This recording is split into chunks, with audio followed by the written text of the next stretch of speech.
The NTSB is investigating after a Norfolk Southern train derailed in Pennsylvania, causing a massive pileup with some cars falling into a nearby river.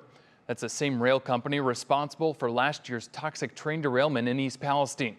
NBC's George Solis reports. Tonight, dramatic images of 3 Norfolk Southern trains involved in a collision and derailment. I could hear it. It was like boom, and then another real loud. It's like, I don't know what it was.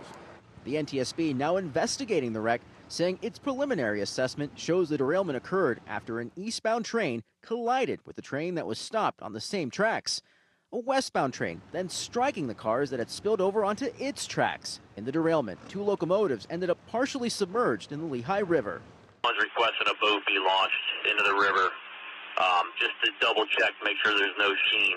Norfolk Southern saying it will clean up a small amount of diesel fuel that spilled into the river and plastic pellets that spilled from one of the cars. The company adding there is no threat to the public, no hazardous material concerns from the rail cars, and no reports of injuries to our crew members. We request that everyone stay out of the area so first responders and Norfolk Southern personnel can continue to assess and work at the scene. Tonight, there are no evacuations. Officials saying teams mobilize fast.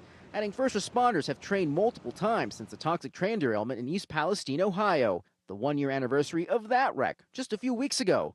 Norfolk Southern CEO Alan Shaw spoke to us exclusively about the safety measures his company has taken since last February's fiery derailment and subsequent chemical spill. What are you doing to ensure a derailment like the one that we saw on February 3rd of last year doesn't happen again? Yeah, it's a comprehensive approach. There's no one single thing that you can do. It's a continuous improvement process. But back in Pennsylvania tonight, another multi-car derailment, leaving another community stunned. We hear the train every single night. It looks very scary and horrible. That was NBC's George Solis reporting. NTSB investigators are on scene investigating. Meanwhile, the state is also adding air quality monitors out of an abundance of caution.